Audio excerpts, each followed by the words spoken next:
ഈ മൗലവിയുടെ സ്വന്തം പിതാവ്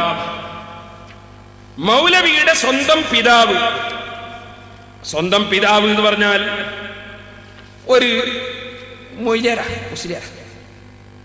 അദ്ദേഹം കട്ടുപ്പാറ ജുമാഅത്ത് പള്ളിയിലെ മുക്രിയാണ്.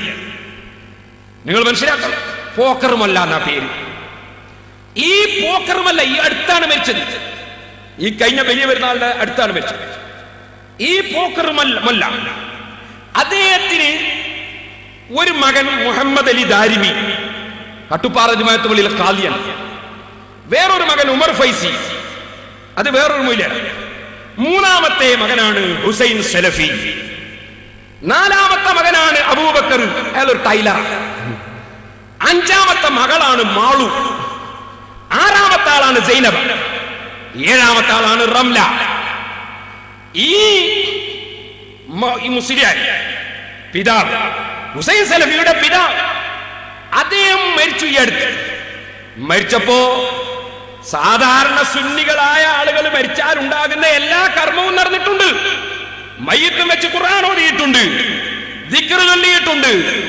മയ്യത്ത് മറവ് ചെയ്തതിന് ശേഷം ദ്വാരക്കൽ കഴിച്ചിട്ടുണ്ട്, അന്നദാനുണ്ട്, ദിക്റുണ്ട്.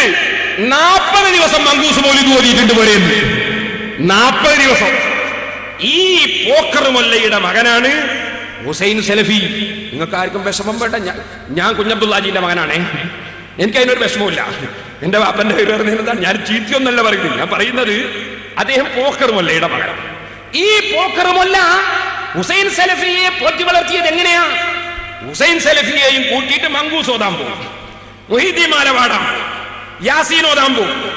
എന്നിട്ടോ അപ്പൊ പോക്കറുമല്ലയുടെ കീശയില് പെരിന്തൽമണ്ണക്കടുത്ത് കട്ടിപ്പാറുള്ള ആൾക്കാർ ഹദിയയായിട്ട് എന്തെങ്കിലും ഇട്ടുകൊടുക്കും.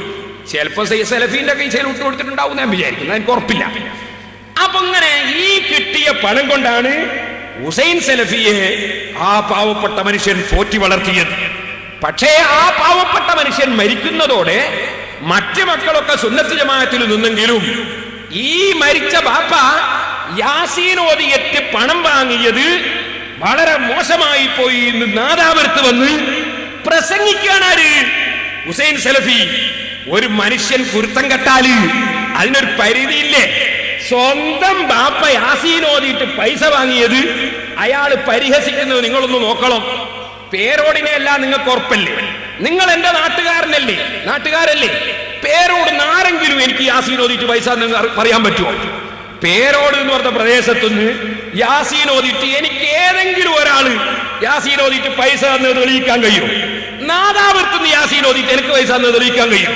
അപ്പൊ എന്തായാലും ആ ലമീർ എന്നെ കൊള്ള മാറ്റാൻ വകുപ്പില്ലല്ലോ. അപ്പൊ യാസീൻ ഓതിയിട്ട് പോക്കറ്റിൽ പൈസ വാങ്ങി ആരെ സംബന്ധിച്ചാണ്? ലമീർ മടങ്ങുന്നത് കബറിലേക്കാ. ആരെ കബറില്? ഹുസൈൻ സലഫിന്റെ കബറില്. കച്ചവടക്കാർക്ക് കാര്യം കിട്ടുന്നതൊക്കെ ഹുസൈൻ സലഫിന്റെ ബാപ്പന്റെ കബറിൽ അത് ഞാനൊന്ന് ചുരുക്കിയതാ കേട്ടോ. കാരണം ബാപ്പനെ പറഞ്ഞു തരും നാളെ ഹുസൈൻ സലഫിന്റെ കബറിൽ എന്നല്ലേ ഞാൻ പറഞ്ഞത്. കാരണം അല്ലെങ്കിൽ എന്ത് പറയും? ഹുസൈൻ സലഫിന്റെ ബാപ്പന്റെ കബറിൽ എന്ന് പറയും, ബാപ്പനെ പറഞ്ഞു എന്ന് പറയൂ. അതുകൊണ്ടാണ് ഞാൻ എന്ത് ചെയ്തത്, ബാപ്പനെ ഒഴിവാക്കി ഹുസൈൻ സലഫിന്റെ കബറിൽ എന്ന് പറയും. കാരണം അതിന്റെ ദോഷം ബാപ്പ എല്ലാം അനുഭവിക്കുക, ഇയാളെ അനുഭവിക്കുക. മനസ്സിലായില്ലേ? അതുകൊണ്ടാണ് ഞാൻ അങ്ങനെ പറഞ്ഞത്. ഒക്കെ അനാചാരം. മോലിയന്മാർക്ക് കാര്യം കിട്ടുന്നതൊക്കെ ആചാരം. അപ്പോ എന്താണ്? കച്ചവടക്കാർ പാടില്ലേ, മറ്റൊരു പാടില്ലേ, പിന്നെന്താ വേണ്ടി?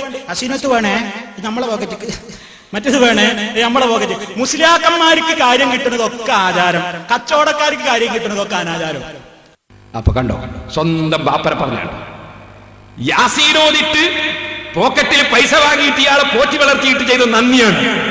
സ്വന്തം ബാപ്പനെ സുബ്ഹാനല്ലാഹ് യാസീൻ ഓതിയിട്ട് പോക്കറ്റിൽ പൈസ വാങ്ങുന്നവരാണ് മുസ്ലിംമാര്. നിങ്ങൾ ആലോചിച്ച് നോക്കൂ. ഇങ്ങനെ ഒരു മനുഷ്യൻ അള്ളാഹുവിന്റെ റസൂല് പഠിപ്പിച്ചു, തജിദൂന ശർറന്നാസ്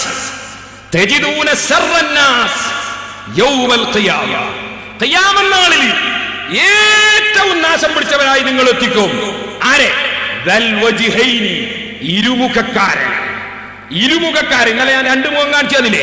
തട്ടയിട്ട മുഖവും തട്ടയിടാത്ത മുഖവും, തൊപ്പിയിട്ട മുഖവും തൊപ്പിയിടാത്ത മുഖവും. അവിടെ പോയിട്ട് ഒന്ന് പറയാ, ഇവിടെ വന്നിട്ട് വേറെ ഒന്ന് പറയാ. ഞാൻ സലഫി പറയുന്നു, ഞാൻ വരേണ്ടതില്ല, ഞാൻ വലിയ ആളല്ലേ, നമ്മൾ